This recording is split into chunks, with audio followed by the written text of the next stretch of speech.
American people who are not Muslim. Simple. It's really not complicated. Would you do me... I have over $2 million worth of challenge. It's not 100,000. I was just going to say, may I get you to restate that challenge as we finish up the segment? I want people to hear it again. Also, you know what I'm doing? Because I know you weren't able to tune in and watch us, I'm making a YouTube right now of our interview, and I'm going to make them each time. Because I know that you do a lot of YouTubes, and I would like to have as many out there as possible that are pointing people to you. So if every time we do a segment, I get you to do the challenge at the end, that will help people respond to it. So one more time. Could you, when you put the YouTube, could you link it to my website? That's what I said. www.alrasuli.com. That was, you know what? I didn't say it clear enough. That's exactly what I was attempting to say. Yes, the only reason I'm going to make the YouTube is to get people to your website, but they will hear you with me. So people who, you know, they laugh at me and all that, but they've never heard you before, you'll get all those new people. You get all those new people. Nobody can laugh at you. Nobody can laugh with at me. you. Fact, with me. We are the people who agree to laugh at everybody else. That's right. With me. They know about Islam. Well, and not only that, I mean, I do humor on the show. I meant to say that they have laughs with me all the time, but they're not expecting to hear the unique voice that you project across the country. Listen, you know you're my hero. I'm glad you're back on every Thursday. You call me at the same time. I'm going to talk. I will meet with you next week. You're the best. One more time, what is your website for the audience? All they need to do is Google my name, Al Rassooli, ALRASSOOLI. I don't want your money. I want you to spend 1 hour, get learning. Learn, because if you know what Islam is all about, nobody could ever trick you again. Nobody could deceive you. Doesn't matter who it is. Let me tell you something. You're terrific, and I'm glad you're with us, and we'll talk again next week at the same time. IQ Al Rassooli is, I mean, he's just an American gift. What are you going to, you know, it's one of the great things that America does. We got under this guy's skin as a young adult. He wanted to come here. He comes here. And he kicks ass as an American. That's all there is to it. I don't know his voting politics. I don't need to know. We don't talk about voting politics. We don't talk about left and right. We don't talk about any of that crap. But every time he comes on the show, he's got something rich, informational, and intuitive, and authentic. And you're not going to get any better than that on the air. I don't care who you're listening to, Bob Schieffer or one of these clowns. You know, they're all nice guys. I call them clowns. I shouldn't call anybody a clown. You know, I'm a clown, right? Listen, I don't mind being a clown. I like having fun. God damn it. I'm not going to have some serious crap show all day. It's doom and gloom. We keep an eye on what's important, but we have a good time, too. All right, we're getting ready to go to Venezuela, and that's what I love. I love how we're all over, thanks to Mark Goldman. We are all over. Okay, no problem. I got you, buddy. Now, let's get the phone number on the yo-yo. What's up with the yo-yo, Eduardo? Yo-yo, Eduardo. Yo-yo-yo, Eduardo. How about that? You heard that one? Where'd you put it? I saw it before. Oh, thanks. Nice. Oh, no, that's a different message. Come on. I got the wrong one. Come on. Where is it? Oh, Maron is down there. I found it. Relax, everybody. Sit down. Okay, nobody. I don't want anybody rushing me. They do that, you know. You know, some of these kids I had to talk to the other day. I felt so bad. I got to call this man. I'll tell you later. But these kids are so heartfelt, but I had to yell at him. I go, dude, what? I go, what are you doing? Okay. Da-da-da-da. Oh, here we go. Thanks, Marcus. Mark is so good. Mark is so super prepared. You just cannot mess with the Mark. All right, let's see. You want to do him on... yeah, you know what the hell? Let's do him on Skype. No, let's not do... No, I don't want any problems. I want this to go really well. All right, so you know what you do for me? I know what you could do for me. This will help me out a lot. You want to give me this that has the same info? Yeah, thanks. Give me this device here. I hate that word, don't you? I don't want to be... I don't want any association with a device. A device sounds synthetic. Isn't that it's an acting device. That's no good. I don't want to be a device. I don't want to be devised. You know, I would like to do the devising myself. And if you take the divisor, and multiply it by the multiplier, and you take the multiplier and the divisor, and you say, well, that's like a same-sex marriage right there. That's a mathematical challenge, controversial in every way, shape, or form. Jim Phillips, ladies and gentlemen. Guy's pissed off at me. I love the guy. I admire the guy. Won't even talk to me anymore. Now, what did I do? I talked to Russ and Bo. Yeah, I got caught making out, with a different producer. I don't know what I did to that man.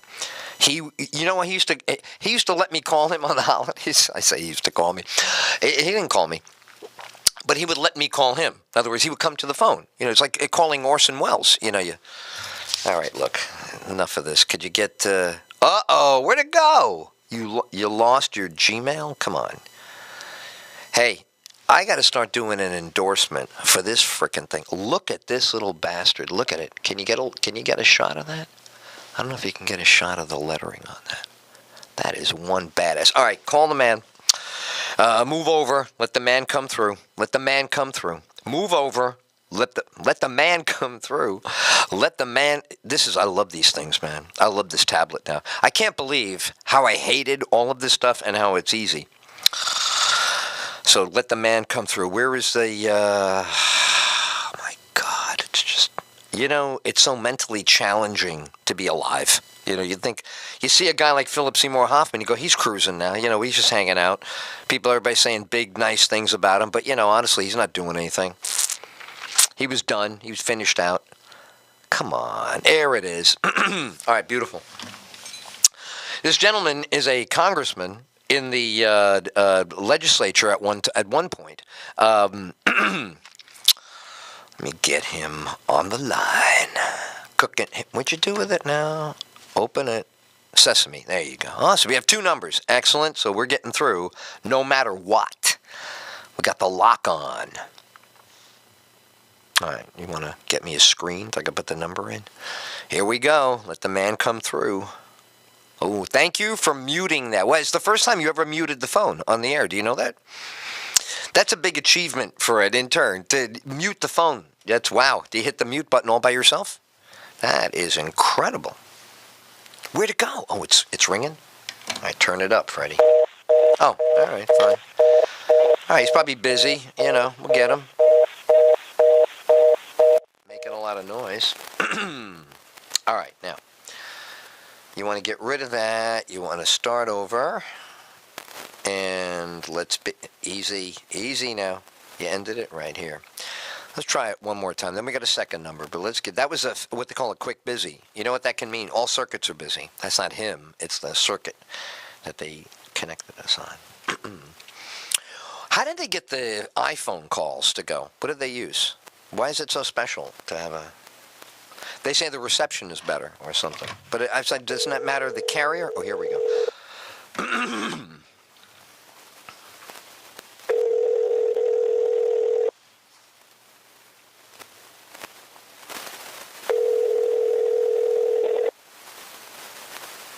The mailbox belonging to Leopoldo Martinez. Well, that is the dude. So we got that going. Now, we're allowed to use his second phone number, so that was kind of cool to hear that we're hooked in. But let's get to number 2. Now, did I hang up on that? Okay, yeah. Don't call him again now on that one. Get out of that call. Boom. Now, put in the other number. Yikes. Could you just get me a keypad here, Freddie? Freddie Mac. All right, so you got the, where's the other number now? You got to scroll up or down. Oh, my God. Where you at, my brother? What you doing? Where'd you put that? Come on, man. No, that's... Here we go. Is it on the next one? Here it is. You're terrific. How do you do that? How do you keep... you're 20 years old? Is that what you are? How do you concentrate? It's unbelievable with the ADD going around. Everybody's got, this time of year, everybody catches that ADHD. Well, everybody's got it. Doesn't matter how old you are. Then they give you a Ritalin. Remember that? That was unbelievable with Bob Barnes. What a great guest. I'll have him back on the show. Let the man go through. That's fine. Thank you so much. Bye-bye. Thank you for calling Center for Democracies in the Americas. Oh, hi. I'm calling for Leopoldo Martinez. I think that was good. I think we're good. There we go. Hello? Hi, Leopoldo. Yes. It is Edward Tyll. Welcome to my radio program. It is nice to have you with us live across America and around the world. Great. We are being heard in Venezuela. We're being heard in Venezuela right now. Oh, fantastic. That's a great opportunity, not only to speak to the U.S. and others in the world, but also to our people down there with the situation they are confronted right now. Well, may I say, first, it's an honor, but let's get right to it. What do you know? And please, in layman's language, I mean, simple, so our listeners all across the country in the Midwest can follow. Because sometimes, you know, in America, we're flooded with news and we don't always understand. So we see pictures on TV, but tell our listeners what the pictures have been showing and what they really mean from your point of view. Well, the first thing that I must say to all of those who are listening to us is that when you thought about Venezuela over the past 40 years as an American, you thought about a country in South America who had a long-standing friendship with the U.S., who was one of America's most important energy partners, and who fought together with the U.S. to promote democracy, human rights, and values that we share, both the American people and the Venezuelan people. And from one day to another, and a few years had passed, that it seems incredible that recollection of what Venezuela was is no longer the image that you are receiving here in the U.S. And also, and you know what? May I not to interrupt, but may I emphasize that it is a complete 180 degrees. And secondly, and my second observation, in a relatively short time, for a reputation of that size to change. Could you comment on both? Yes. Comment on both of those. Yeah, if you could. It's a process that has taken over the past 15 years the country. Since Hugo Chavez took power, and now Nicolas Maduro, whom is the handpicked successor of Hugo Chavez after his death, that has embarked Venezuela in this route of division, hatred, bigotry of the Venezuelans among themselves, and of separation of Venezuela of the values that it always defended, which are values that the American people and the Venezuelan people always shared, the freedoms under which we live.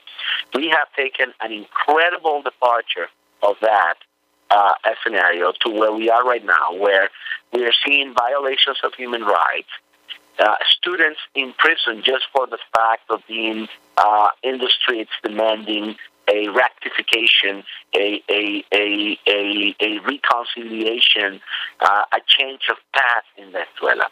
It's incredible that Venezuela, over the past few years, has been enjoying high oil prices, which has, by the way, none being less than $100 per barrel for a few years now. Now that's incredible. That's incredible because only recently in America has oil been on the when you watch the financial TV coming back to that range, but they have sustained that price, which has given them excessive wealth from it. Exactly, and normally in the history of Venezuela, every situation of oil bonanza had translated in the past in social and economic progress for the Venezuelan peoples. Yet today, what we're seeing in Venezuela is an incredible deterioration of the conditions, the economic and social conditions of Venezuela. Inflation is the highest in the Americas and the second highest in the world. The scarcity of products reached out levels of 28% of the inventory. So you go out to do your shopping of basic goods, and you only find 6 or 7 out of the 10 things that you're looking for in your basket of basic needs. We're talking about sometimes you don't find sugar, sometimes right, you don't find salt, real basic sometimes stuff. You don't find the flour. Basic stuff, yeah. So you have shortages of power outages happening in the country every week or so in different cities of the country. And we're talking about an energy powerhouse like Venezuela, where the individuals in a family household have to receive 3 or 4 hours without power, without any proper explanation, just because nobody did the investment that had to be done in order to preserve the supply, the continuation of the service in the country. And so you keep adding all So those. now, let me see if I understood what you just said. You're saying the country is not paying its bill on its own infrastructure? Yeah. Nobody's investing in the infrastructure. And what is that because, now we'll get a little controversial, okay? Our guest is Leopoldo Martinez, a leading Venezuelan opposition figure who served in the Congress from 2000 and 2005. He is now the director of the Center for Democracy and Development in the Americas, CDDA, in Washington, D.C. I'm going to, at the end, make sure you have a way of following up at the website for the Center for Democracy and Development in the Americas. But here's what I want you to line up for me now. The United States had any role in neglecting this? Did the United States make any mistakes here? Was the U.S. policy preoccupied? I mean, I don't have all the, you would go over all the obvious stuff, Iraq and Afghanistan, but I'm just saying, a point on point, were we somewhat derelict in duty? Because John Kennedy was the one who said, you come near this hemisphere and you got problems with us. And it seems like every time we turn around, there was a problem with Venezuela. So I'm curious, can you give me a 30-second lead up how this got to here? Well, I think the U.S. has done significant or has launched significant initiatives to try to support the Venezuelan democracy movement. Yet the government of Venezuela characterizes every effort of the U.S. as a intervention of the imperialistic imperialistic U.S. in Venezuelan affairs. So what I regret the most is the lack of commitment of other leaders in Latin America to an initiative that could promote democracy, dialogue, and reconciliation among the different sides that are taking part of this political conflict in Venezuela. Now, and I is do, your of course, think there's much more than the U.S. can do, of course. Okay. Only if there was more support in Latin America. I got it. No, I hear you. Let me ask you, you are considered a strong conservative there, and that is the contrast? Or you are considered a moderate, and even a moderate is, in the opposition. You know what I mean? Like it's us and them. Tell me where you come in on the political spectrum of the current Venezuela.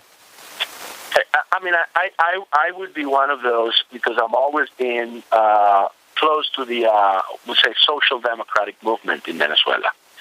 And I am one of those who wants to see a resolution of the situation that Venezuela has through dialogue, reconciliation, institutional and constitutional ways. And that is a commitment that I think unites everybody in the left and the right and the center, if you think about it, because it's what's written in the conventions to which we're bound. The American Convention of Human Rights, the International Convention of Human Rights, the Inter-American Charter on Democracy of the OAS. Well, you see now, not to interrupt again. Ideology. I don't want to interrupt you again, but I do want to find out these answers. Those sounded like a list of organizations where the U.S. could really get some action, or we don't have power in those groups. Which is it? I think the U.S. has to exercise more influence in that group, in those groups, in those organizations, in those groups, right? Let me give you an example of the OAS. Yeah, go ahead. The OAS is integrated by 35 countries. There are countries in Central America and the Caribbean, which I think the U.S. leadership can engage with a more definite approach. Yeah. Because there is much to risk for some of those countries if they don't follow the U.S. lead, not towards a particular ideology or favoring a particular leader in Venezuela, just favoring the application of these basic instruments of international law that require every member country of this organization to follow the path of freedom and democracy and respect for human rights. We have in Venezuela, as we speak, 200 students in Yale, one political leader in prison, in a military prison, just for the fact that they were protesting. You said, now, I want to go slow. I'm sorry. I just want to go slow. You said 200 student protesters. 200 students in jail for protesting. Mm-hmm. Their crime is protesting. Now, they have anything like a due process over here, or this is it? You get arrested, you're in. Some of them are the due process of law is very irregular, respected. Irregular. There has been even reports of torture to some of these students. And let me share with the American audience that is listening to me right now this incredible fact that we're seeing in Venezuela. The government of Venezuela has sponsored and armed groups of people that they call the colectivos. These are paramilitary groups that are entrusted with the mission of defending the revolution. So not only there is the repression by the National Guard, the National Police, it's also these groups of individuals dancing wildly around the cities in their motorcycles, shooting their guns, harassing people in their own homes. And this has last night was a night of terror in the city of Caracas, in the city of Valencia, and the city of San Cristobal, which are very important cities in the country, where middle class families, working families, were just in their households, trying to protect themselves from these violent groups that were taking the streets armed to defend what they call the legacy of Hugo Chavez. Can anybody in the world that is committed to the basic fundamental values of human rights and democracy, no matter whether you are inclined to be a progressive or a conservative, if you share the common values of democracy, can anybody in the world be expectant to that without taking a stand and saying, I'm going to make a call to whomever I have to make, I'm going to make my voice be listened in regards to what's going on in Venezuela, which is, by the way, a country with whom the U.S. has had a fabulous relation over the years that I dream could be reestablished once again, not only to explore all the potential that this relation has in energy, but also in culture and so on. There are 300,000 Venezuelans living in the U.S. today. Should I get 300,000 Venezuelans? Wow. I mean, it's staggering. In this country that are active part of this community and that are suffering what they're suffering today, what their families are suffering down in Venezuela. And why is that? I'm sorry, no, that did get by me. They're suffering, and they're not in Venezuela, but they're suffering because of what? Because their families are there. Oh, I see. Right, I got you. Yeah, right. You got half your family over there.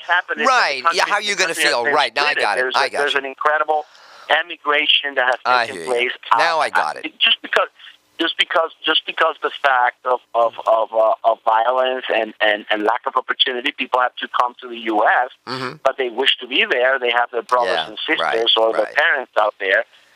And they're getting all these news, but they're also active members of the American community these days because they've been here for the last 15 years. So it's... No, I get it. You know what it reminds me of when you describe it? It reminds me of the Cubans that I lived with in Miami. When I first came, in 1977, I met a gentleman who introduced himself. I had never heard these words before, but I'm sure you're going to recognize. He says, I'm with Alpha 66. I said, well, I don't know what I don't know what Alpha 66 is. He goes, well, I'll tell you what it is. He goes, we'd like to kill Castro any minute. He goes, anytime, anywhere, any place. He goes, that's all we do. I said, really? He goes, yeah. He goes, the whole neighborhood. I said, your whole neighborhood? He goes, because my radio station was on Calle Ocho, but it was at the end. It was on Brickell. What do I know? 10 blocks down. He says to me, so that I want to. Yeah, go ahead. There's an incredible difference in the case. In what you see here in Venezuela right now is that you're seeing an opposition movement, right, to this regime that is so committed to nonviolence, is so committed to peace, is so committed to human rights, that nobody in the opposition, not any leader in the opposition, is really claiming for any form of disruption and violent solution to this problem. It's a movement of resistance, but of active resistance in defense of their basic and fundamental right to find opportunity and find freedom at the same time in their own country. Now, a death toll that I saw was, a handful. Do you have updates on that? I mean, what are the latest numbers you hear from how many people are involved in the protest now? Who else is? What? I know you mentioned the students before, but can you tell us anything else? Well, there were thousands of people protesting on February 12th, and protests remain out in the streets by the thousands in the different cities of the country. Out of those.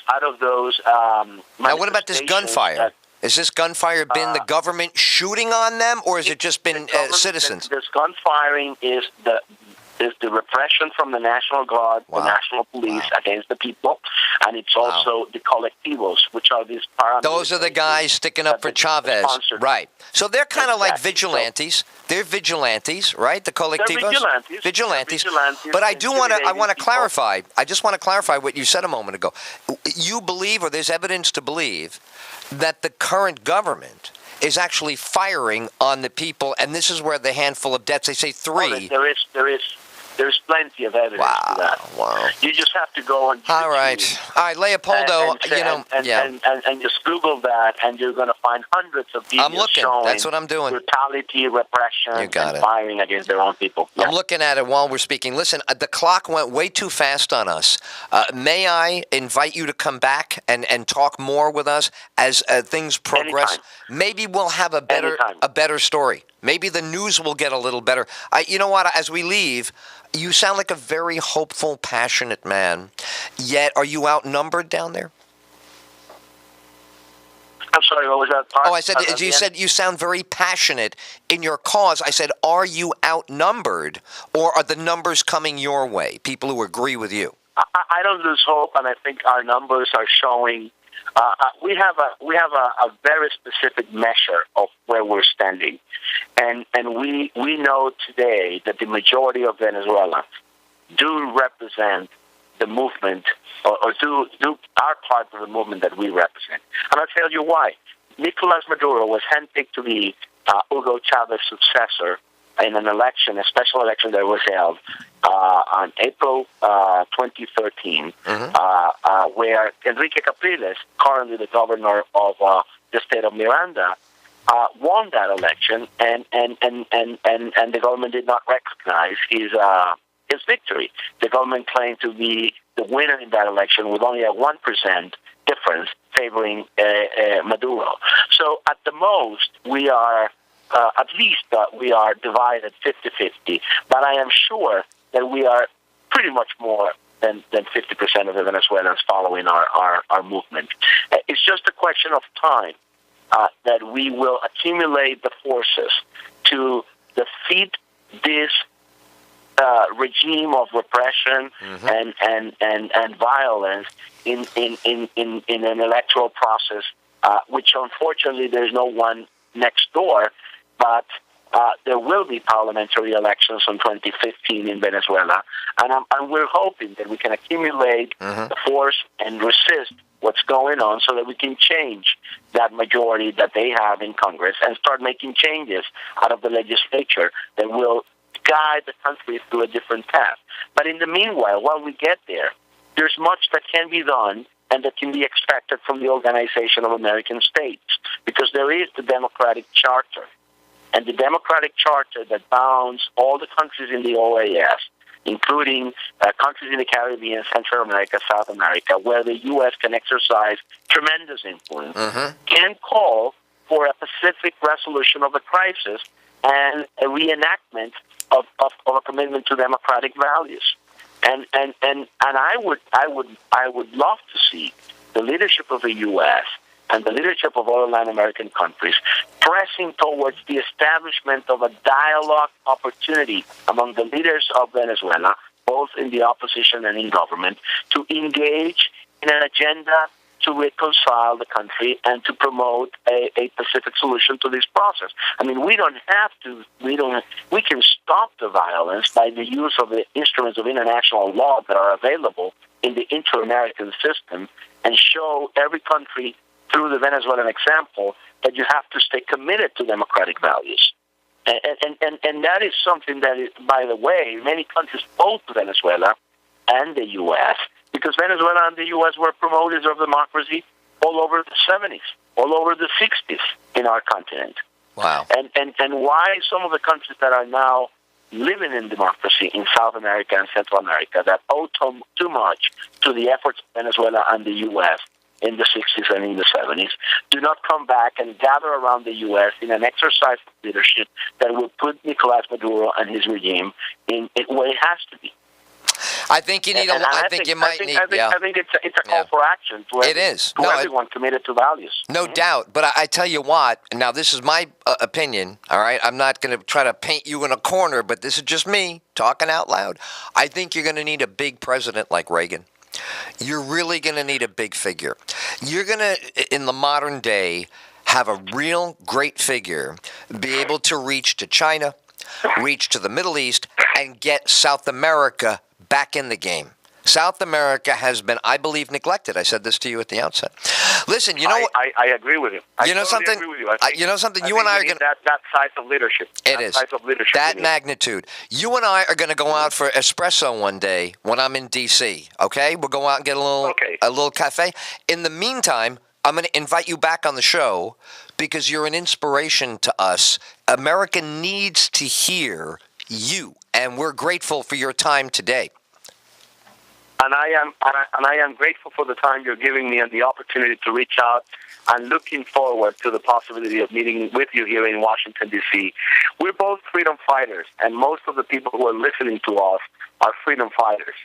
It runs in our blood. It's in the blood. It's in the ideology. That's the life commitment. That's right. You're a good man, and you've got a very beautiful way of speaking, but I understand now how you were a successful legislator, because I feel like I was in the legislature there for a moment. It's really terrific meeting you, having you on the program. Leopoldo Martinez, he served in the Congress in Venezuela. He is now leading an incredible organization, and I'm going to talk more about that. Would you give the website before you go? Yes, our website is www.cddamericas.org. Perfect. Thank you so much. Grasshopper, call for. Hi, this is Ed Tyll. You're on the air. Hi, Ed. This is Catherine Mayfield. I'm an author of Bullied, Why You Feel Bad Inside and What to Do About It. And if you have a few moments, I'd like to talk to you about bullying. You are rocking like docking here. It's so funny. Now, are you on the calendar? Because I'm going to apologize. I just had an interview run over 5 minutes with a gentleman from Venezuela, but I am anxious to talk with you. So say that again while I open up my calendar, because I'm just, I've been drinking coffee and we've been talking about this violence in Venezuela, and it's all about Hugo Chavez. And I'm going to tell you, I'm all fired up now. And I'll bet, were we scheduled for 1:30 and I'm about 5 minutes late? Well, we were, but you're so nice. Oh no, you're sweet. You are so sweet and nice to not only jump on the line with me, but you're going to give me 10 seconds to identify the show and the network. We just spent 20 minutes in Venezuela. Then I'm going to begin with you with all my materials in front of me, and we are going to rock on. I already know we're going to be fast friends. I can tell. Okay, well, that sounds good. Now, don't go anywhere. Just don't do anything. Just relax and sit right there. We're live right now, so I'm going to play a little thing for about 20 seconds and open up my... Do you use a tablet yet? Are you tableted? Do you use the tablet? No, I don't. You're not tablet. Okay, I've just become a tablet person about 2 weeks ago. And I'm 58 years old. I mean, what am I even doing with one of these things, right? Oh, I'm 55. I know what you mean. Right? Who needs... Didn't you love the handwriting when it was beautiful when we were young? When people wanted to communicate and show passion, they would have beautiful handwriting. My mother had handwriting. She made us have handwriting as kids. Whatever. Anyway, you're the best. Stay right there. I'm going to play a little jingle, and then we're going to have a great time together. This is, you know what? We're having one of our most exciting shows today. That gentleman from Venezuela was out of control great, and we went 10 minutes over. Ran into this segment. But the great news is we have the entire half hour ahead of us for our next guest, who I think has a terrific voice, don't you? Didn't she sound awesome? It sounded like that's what I was saying earlier about Mark Goldman. It's the same thing. You go to some people on the air, they're just right there. They just do it. There's no ramp up. They just, and you know, our show loves to keep it moving. So let me do that right now. It's the top of, not even, it's the bottom of the hour. Look at, see, that's how late we were on that entire interview. But he was riveting.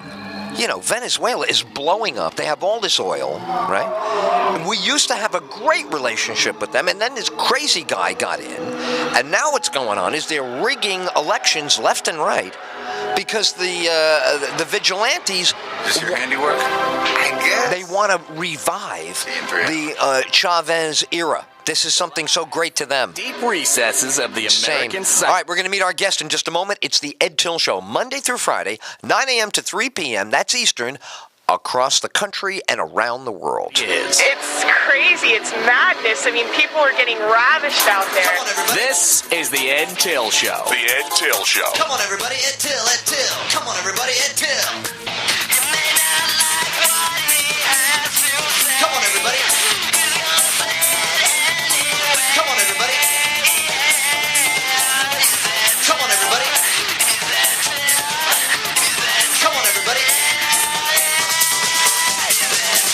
Well, you've heard her beautiful voice already, but now let's give her the introduction that she deserves because we're real lucky to have our guest with us today. Catherine Mayfield, bullied, why you feel bad inside, and what to do about it, and the box of daughter heal the authentic self, and the box of daughter healing the authentic self. Wow, you and I really have our work cut out for us today. Welcome to the Ed Tyll Show. Officially, it is a pleasure to meet you. Well, thank you. It's a pleasure to meet you, too. I come from the era of being bullied. I don't know anybody in my neighborhood that didn't get it. Now, it went quick. If you punched them in the nose, and God forbid you got nervous and scared, they were going to work you over every day. Then you were the prime target, babe. And what do you think the fathers had to do in those days? Had to take you out, show you how to box. That's it, man. Your dad taught you when that guy comes near you. Now, look where we are today. It's magnified exponentially. So you want to bring me and the rest of our listeners. Here's who's listening to you across the country. 25 to 54 adults, parents, every single one almost, like 99.9, have kids. So if they're little, what do they need to know? If they have older kids, what do they not know about what's going on in the news almost every time we turn around about bullying? Where are we at? Well, the problem now is cyberbullying is the big thing. And what I suggest to parents is that when kids get on the internet, all you have to do really is watch the posture from across the room. You know, some kids are excited to be talking with their friends. Other kids are starting to get hunched over. You know, they get really intense. That's a good sign that cyberbullying is going on. And what's happening, in my opinion, is that our society sort of teaches us to, stuff our feelings down. Don't feel that. Don't let that feeling come in. And what happens is a lot of teenagers a lot of kids are very sensitive these days. And what happens is these teenagers who don't see anybody else expressing feelings think that they're defective. They think there's something wrong with them. And having been in that situation myself, and at one point in my life I did actually consider committing suicide because the feelings were so intense, I think these young people are just thinking there's something wrong with me. Nobody knows, that I have all these feelings, and I don't know how to manage them. So the only thing I can think of to do to stop the pain is, get up on a water tower and jump off. Well, unfortunately, that is what's been happening. I'll be curious to ask you, though, is it more often, the magic question, is it more often, or are we showing more on TV, making people feel like an acceleration is underway? Which is it? That's a really good point, Ed, actually. It really is, because the more we see it, the more we think it's happening. And I'm not discounting the fact that, the statistics are high and, there's an incident usually every few weeks, very sadly. But you're right. I think the media has called so much attention to it that bullying has almost become like a, quote, acceptable outlet for kids for their feelings. Also, these other crazy news stories where the fathers put the kids up to it. Box the kid down the street. We had 3 of these in New York City and in Central Florida in the last 12 months, where the fathers were arrested. Somebody ratted out the whole damn thing because it was disgusting, but they had been getting away with it for weeks and weeks and weeks. Crazy. All right, so now I want to shift gears a little bit. Bullied. Why you feel bad inside, and what to do about it. Go ahead. Help people understand what the feeling is, the one who's bullied, and what is a concrete thing to do about it, because that's big help, Catherine. That is really what the audiences clamor for, because my audience is a news talk audience. They're immersed in all these headlines. They get very upset. They get very agitated. So give them now some genuine perspective on why you feel bad inside and what to do about it. Well, what happens when someone is bullied, whether it's a child or an adult, is the self-esteem starts to go down. And the person starts thinking, other people think I'm really bad. Maybe I am really bad. Other people are putting me down. There must be a reason. I must be bad. So also another thing that happens is a bully will vent their feelings, their anger and frustration, and their own sense of inner powerlessness on the person they're bullying, on the victim. So what the bully is trying to do is sort of get rid of that feeling of powerlessness by putting somebody else down. So essentially, if you could see it, even though it's an energy thing, if you could see it, that powerlessness would go right from the bully to the victim. So now the victim feels powerless. Right. That's what makes us feel bad inside. And what to do about it is to learn how to express those feelings in healthy ways. That's one thing. And the book explains a number of ways that people can do that. Another thing is just not to take it personally, which is really hard because it's coming right at you. But if a victim remembers that it's always about the bully feeling small inside and trying to get more power, then it becomes less personal. Then it becomes about the issues that the bully has rather than the person who's victimized taking them on, if you know what I mean. They don't take on the powerlessness because they realize that's what the bully's feeling, and that's why they're doing this stuff. Catherine, I'm gonna jump in here and let people go to your website and follow along with us. I always hate it when the websites come out at the end of the segment because you're going on to something else. It's like, I gotta get that. I'm gonna give them right now, Catherine-Mayfield, just the way it sounds, KATHERINE-MAYFIELD.com. Follow along with us. It's very helpful during the interview to know the website and not get it at the last 2 seconds on goodbye. That's just a little pet peeve of mine. I think that's really brilliant. Because I've wanted to do that so many times, and I'm sitting there listening to something thinking, give me the website so I can get something in front of my face. They never do. They give it on the way out the door, and you're like, oh, my God, now what? So, you know what? There it is. Follow along. Now, the thing I want to get you to talk a little bit about, This on the school bus, at the locker, all this stuff. This is where some of the biggest damage is done, right? There's a humiliation factor here. This is really ugly. Now, I had this a little bit as a kid, but as I said, my dad told me to go punch him. And, we were just a more pugilistic generation. I went to school from 1961, 2, 3 elementary. So my bullying was already over by 67, right? By the time I was 11, 12 years old, we moved on to other stuff. But we were little. 7, 8 years old. Oh, man, it was rough. So can you elaborate on this? I didn't take the bus. So we would have it out on the street, right in front of our parents' houses. They look out the window. Stop fighting, kids. So we did it that kind of public. But the school bus must be horrible. You're trapped on there. Can you talk a little bit about that? I'm sorry, could you say the last part again? Oh, sure. Just could you talk a little bit about that? How the hurt on the inside, the feeling bad on the inside, is really magnified when they're publicly humiliated, right? You're getting called names, you're getting beaten up on the bus going home from school. Yes. Yeah. It does. It is a lot worse when it's in public. Just because in our society we're brought up to care a lot about what other people think. And so when someone is humiliated in front of a bunch of people, then they think everybody thinks they're stupid. That's it. And plus you're the loser. Don't know. We can't see inside other people's heads. So, probably at least half of those people are thinking, oh, man, that poor kid, I feel so sorry for him, Right. We kind of just assume that people think we're stupid if we're being the victim. Well, Catherine, that's an excellent point now.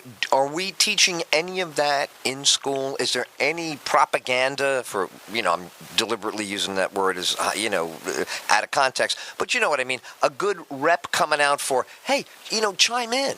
Say something. Hey, leave that kid alone. Hey, he wasn't, instead of cowering in the corner, well, I don't want him to come and punch me in the face. That there's a little bit of safety in the community trigger. Is there any talk about that for the kids? There is a little bit here and there. There's something called the Bully Project, which was based on the movie that came out a while back. A lot of Facebook pages for different states where they encourage that. And I wish it would be encouraged more in the schools, because what happens, for some kids, when they feel not too certain themselves and they're seeing somebody else get bullied, do you want to be on the side of power, or do you want to be on the side that's getting bullied? I think a lot of kids just sort of jump on the bandwagon, and That's right. kind of stand with the bully because they're afraid they're going to be the next victim. What a great point, right? They want to show. Can tell their kids, stand up. You got to. I think parents need to encourage their kids to stand up. Much better than, I think, telling them to punch them in the nose the way we heard. That's probably not the way to go ever. Listen, here's what not anymore, because you get into legal trouble for it. You got it. That's right. The kid the bully will get injured. And guess who's going to be penalized? You got it. Hey, quickly. So I heard in your voice, I even commented earlier, and now I see why. So you've appeared off-Broadway and on my mom's favorite show, apparently, Guiding Light? Is that what I'm reading? Is that correct? Light. Well, yes, that's correct. What era were you doing Guiding Light? Like 10 years, 5 years ago? When were you on Guiding Light? In the 1990s. Oh, all right. So the 90s. All right. So do you ever miss that? Because you know how acting is, right? Can't you always imagine in your head maybe doing another role? Or did you really put it down because you had your fill? What was that like, saying bye-bye to the Guiding Light? I mean, that's a great credit. If you wanted to keep acting, I'm sure you'd be acting. Well, that's true, and that's a great question. And actually, to make it kind of short, what happened was that I realized that this was the impetus for my first book, Smart Actors, Foolish Choices. I realized that in pursuing an acting career, a lot of the things about pursuing an acting career were really mirroring all of the dysfunction in my family. The judgment, the lack of attention, the people just ignoring you, and at that point I said to myself, well, I really would love to act, but I can't do it professional because it's just too much like the dysfunction in my family. So I turned to writing because it's a similar form of self-expression, but you don't have to wait for somebody to cast you. You can just sit down at the computer and do it. Beautifully stated. I mean, I hear your dramatic presence. It's so funny that in the beginning you just struck me. And I know the audience is like that too. Your voice is very distinct. I just think that's a kick. Now, when you got Guiding Light, do you still remember how excited you were when you knew you were going to be on and you hadn't even been on yet? Oh, yes. Excited and nervous. Yeah, right. So your whole life you have that great memory. Listen, you're terrific. Do you mind coming back with us every once in a while? Because bully, here's what we do on our show, all right? We meet you today. We have a lovely chat. And then every time the headlines kind of drive the show, you know, one of these cases that's like boom, boom, boom, big in the news that day, we call upon someone such as yourself. You have all the expertise. You've got all the context that helps the audience, you know, not get sucked into just headlines and not knowing what's going on behind the headline. Right. Would you do would that? love to come You would back. do I that would for love us? that. I'll tell you what, we're going to invite you back because I want to do that with you. Now, I mentioned your website earlier. I'm going to do it again. Catherine-Mayfield.com, and that's Katherine-Mayfield. And I want to do the titles. Thanks. You're welcome. And the titles are all available on Amazon. Are they also available on your website? I should pop it open, but... Well, yes, they are. And in fact, if somebody wants something signed from someone who is on the Guiding Light, I would be happy to sign book. I can sign books that people buy on my website. I can't do that on Amazon, but I can sign books that people buy on my website. You know, don't call me a masher, but you are an extremely attractive woman. I didn't realize that you were a soap star. Now, you're going to hate that. I didn't mean that in a pejorative. You, to me, look like a soap star now. So I thought of this before we began. Catherine, when you were a girl, did you grow up hearing the message, put something back into society if you do well? Everybody should put something back. You know, Kennedy, don't start asking what you can get out of it. Ask what you can do to help. You're living that, aren't you? You really are living it. Like, I'm looking at you, and you look like it's unbelievably exciting to be doing NBC and all these great shows. But you also look like you're from the Guiding Light, which is exciting. That's got to be an exciting, unique thing to be. Well, thank you. It really, you know, I really developed incredibly as a person during my acting career because it's a wonderful opportunity to explore emotions, you know, to find out what it feels like to be, you know, violently angry or, you know, grieving for the loss of a child. And there are no consequences. You don't have to, you know, do anything about it. Awesome. Well, I'll tell